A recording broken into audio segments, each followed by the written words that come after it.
The afternoon sun blazed over the rolling ridges southwest of Ramla, painting the stony scrubland in a glare that could make strong eyes water. Yet the young man who surveyed the road to Jerusalem felt no pain from the brightness. Leprosy had robbed him of much physical sensation. What Baldwin IV, King of Jerusalem, retained instead was a mind honed to diamond clarity and a will proofed by years of knowing. His own body was a battlefield he could never win.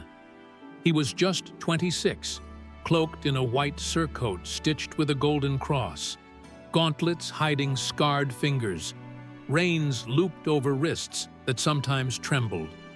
Behind him, no more than 500 mounted men and a few hundred-foot soldiers arranged themselves in a dust-swirling knot. In front of him, somewhere on the coastal plain, rode the most celebrated general of the age, Salah ad-Din Yusuf ibn Ayyūb, the man Christendom simply called Saladin, bringing perhaps 26,000 hardened veterans north from Egypt. Saladin's 1177 campaign looked unstoppable on parchment. The espionage flowing through Gaza's caravanserais told the Sultan that the Crusader kingdom was fractured. The knightly titulature had gone east to fight in Tripoli. Its count, Raymond of Tripoli, had only just been ransomed. Count Philip of Flanders had sailed home in disappointment, taking many hirelings with him. Jerusalem, the sparkling emerald of Latin Christendom, lay exposed. Saladin's objective seemed obvious even to the illiterate camel driver: march along the coast, cut inland at Ramla, climb the Judean foothills, and raise the yellow banners of the House of Ayyūbid over the Holy City before the winter rains began. A triumph on that scale could fuse Egypt and Syria, two halves of a Muslim arch, into a single political and spiritual empire. Yet on 25th of November, the feast of St. Catherine, Baldwin resolved to gamble every remaining shred of strength on one violent counterstroke. He persuaded the master of the Templars, Odo of Saint-Amand, to ride with his entire garrison from Gaza. In Ascalon, he ordered that the galleys in harbor feign preparations for sea to distract Saladin's scouts, while secretly moving every mounted sergeant who could sit a horse onto a night road. The king's physicians protested.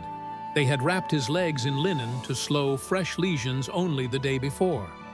Baldwin merely tightened his belt and asked for a priest, not for last rites, but for inspiration. The gospel read that dawn told of the stone rejected by builders becoming the cornerstone. To the boy king, those words felt forged for a leper wearing a crown.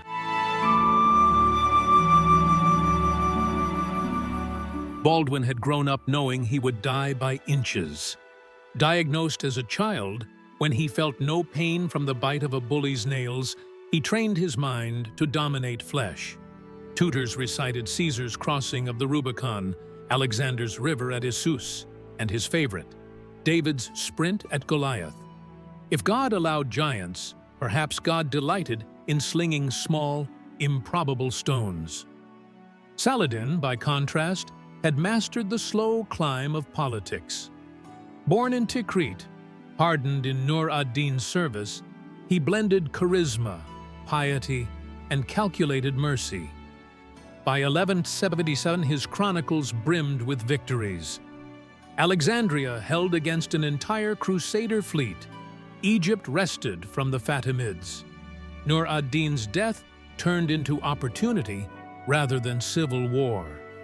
He preached jihad in measured tones, swelling his levy with tribes who trusted him more than any fractious emir since the days of Amr ibn al-As. The two men embodied opposing arcs of fortune, Baldwin's lifeline sloping downward in personal health, yet upward in moral legend. Saladin's rising toward empire, yet suddenly, on that bright November feast, sliding into a valley he did not foresee. At Ascalon's citadel, Baldwin's council ringed a walnut table scarred by earlier sieges. Templar helmets sat beside parchment maps, grease spots marking wells and wadis. The king's plan was simplicity itself: interrupt, concentrate, and strike, while the enemy train stretched long and unguarded. Geography favored daring. The plateau of Montgisard, modern Tel El Jazer, stood like a thumb of limestone poking into the plain, forcing travelers to funnel around its southern slope. If Baldwin could anchor heavy cavalry there, Saladin's march would kink into confusion. The Christians would ram the choke point like an iron wedge. All that remained was speed. Speed, however, demanded acceptance of risk that no logic could fully soothe. Most crusaders in the hall remembered Hatton's smoking ruins from only 6 years earlier, where a crusader field army had been burned to embers. Baldwin invoked a different memory: Marathon. The Persians counted victory by their arrows, he said, voice raspy but poised. The Greeks counted by their home behind them. We too count Jerusalem, no less our mother city than Athens to them. Templar swords hit shields in affirmation. Even the wary lord of Ibelin, Baldwin's future father-in-law, nodded grudging respect. The host that sallied out looked more procession than army. Silver-edged reliquaries borne before ranks, horses bedecked in faded surcoats, crossbowmen rescued from garrison duty, and a litter ready should the king collapse. Chronicler William of Tyre later wrote that dust lifted by their hooves resembled approaching storm clouds, an omen that heaven, not numbers, would judge the day. Saladin's army at that moment encamped near Ramla, believing the Crusader king cornered in Ascalon. Scouts reported Christian ships provisioning hurriedly. The logical deduction was that Baldwin would evacuate nobles by sea and cower behind Ascalon's walls until the Sultan chose his moment. Confident, Saladin allowed discipline to slacken. His Mamluk lancers hunted hare, Kurdish infantry bartered for dates in nearby villages, war camels lay unbridled. He did keep one precaution: a vanguard under his nephew Taqi al-Din, but this was positioned toward Jerusalem, not to his vulnerable western flank. The first tremor of wrongness reached Saladin when a dust plume rose from the southwest, too thick for market caravans, too cohesive for Bedouin raiders. Trumpets crackled across his field but answered one another without pattern. The command chain had gaps. Saladin mounted his bay stallion, glimpsing flashes of white crosses in the haze. He cursed the mirage, then realized it was no mirage at all. The Frankish king, presumed trapped, was charging out of Ascalon like a lion from a broken cage. The Sultan wheeled to reposition, but shoeless camp followers clogged the lanes, and baggage camels brayed in chaos. Montgisard's spur juts abruptly from the ground, forcing a road to wind between rocky knuckles. Baldwin diced fate by choosing that topography for his hinge. He ordered the Templars, perhaps 90 knights, to form wedge columns, aiming for the Sultan's personal banner. The rest of the cavalry, Hospitallers, secular barons, and raw sergeants, fanned out into a crescent. Spears angled like a thorn hedge. Half-armored infantry locked shields at the base of the slope. Crossbowmen, artisans of death, whose bolts could split ring mail at 70 paces. The initial impact was less battle than detonation. William of Tyre likened it to a steel-shod thunderclap. Templar lances punched through the green silk of Syrian archers, splintered, and were cast aside for maces. Saladin's bodyguard fought back with kite shields and recurved bows at near point-blank range, arrows thudding into crusader horses. But momentum is its own tyrant. Once chosen, it does not negotiate. Baldwin's standard, a yellow Jerusalem cross on crumbling white linen, drove so close that the king's reserve slammed directly into the Sultan's headquarters tents. Saladin barely escaped, legend says, by slapping a spare horse and leaping onto it in motion. He galloped east toward the Judean hills with a handful of retainers. Those who covered his withdrawal paid in blood, measured by whole skins of arrows pierced until they looked like hedgehogs. Meanwhile, on the slope, the main divisions of his army collided with the mounted Christian wings in a grinding melee that lasted the remainder of daylight.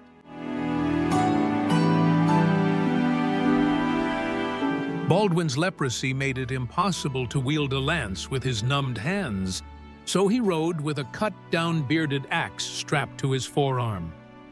Chroniclers recount him standing in the stirrups, face gray but eyes bright, urging men 2 and 3 times his size to close ranks. He recognized the psychological fulcrum. If one side broke first, the rest would cascade. Thus, he ordered the unveiling of the True Cross relic brought from Jerusalem. Its appearance on a field could stiffen trembling knees. When the gold reliquary glinted on a hillock, Frankish infantry roared, "Deus vult," until the syllables blurred. That roar may have rattled Saladin's Turcoman horse archers more than any blade. Nomad warfare thrived on intimidation at range. Here, the enemy refused to fear. Combined with the loss of a leader's visible presence, Saladin was still fleeing the immediate peril. Panic began to ripple. Units turned to reposition, saw neighbors already wheeling away, and assumed retreat orders. Dust thickened, and signals from kettle drums, mistimed, caused entire banners to canter backward in error. Seeing this wavering, Baldwin gathered 20 lances around the relic bearers and spurred downhill into the milling enemy flank. The shock resembled a hammer striking glass. The line fractured. What followed was pursuit that boiled with vengeance for every church burned since the fall of Edessa decades earlier, for every ransom unpaid. But Baldwin reined in slaughter. As twilight smeared the horizon red, he called a halt. To chase across night deserts risked starving horses, and Jerusalem's safety, not bloodlust, had been the object. By moonrise, the field belonged to the cross. Thousands of Ayyūbid troops lay dead or scattered, baggage abandoned, camels moaning amid tipped panniers.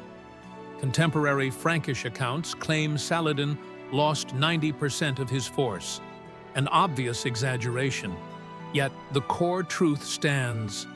The Sultan limped back to Cairo with only a skeleton of veterans, his aura of invincibility torn. Baldwin's host, though elated, was physically battered. The king himself was carried on a litter by midnight, feverish from overexertion. But Jerusalem, for now, breathed freely. Strategically, Montgisard did more than save a city. It bought the Latin East a decade's reprieve. Pilgrim traffic revived.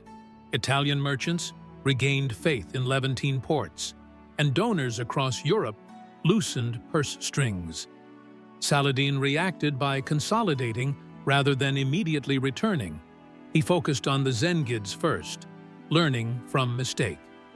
When he finally marched again in 1187, it was with reforms that led to Hatin's eventual Crusader catastrophe. But that catastrophic success was shaped by bruises earned at Montgisard. The Sultan rewired his logistics, instituted stricter march discipline, and personally oversaw scouts. Even defeat taught him. For Baldwin IV, the battle carved permanent legend. Songs in Paris taverns hailed the Leper King, whose touch swayed armies, though he could not feel his own sword. Within the kingdom, however, politics remained merciless. Court factions eyed succession. Baldwin's sister, Sibylla, her infant son, Baldwin V, bold Guy of Lusignan. The king's illness advanced. He would die in 1185, lungs choked by infection. Yet, on the parchment of memory, Montgisard stood taller than any tomb. It was proof that leadership could transcend sinew, that destiny sometimes bows to those who refuse to kneel. Modern strategists dissect Montgisard for case studies of asymmetric warfare. Lesson 1.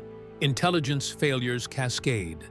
Saladin assumed asylum behind his own reputation and misread enemy intent. By the time data corrected, time itself became the enemy. Lesson 2. Moral forces multiplier.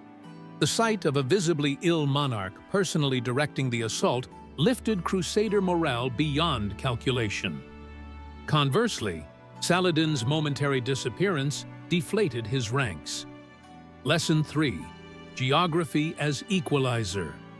Baldwin exploited terrain narrowing to offset numerical weakness, analogous today to cyber choke points or mountain passes in drone warfare. The battle also challenged medieval theological narratives. Muslims interpreted the loss not as divine abandonment, but as a trial preceding greater victory. 10 years later, they indeed reclaimed Jerusalem. Christians read it as confirmation that righteous suffering, symbolized by Baldwin's disease, could turn weakness into spearhead. Both readings fueled recruitment, demonstrating how perception of history can matter more than math.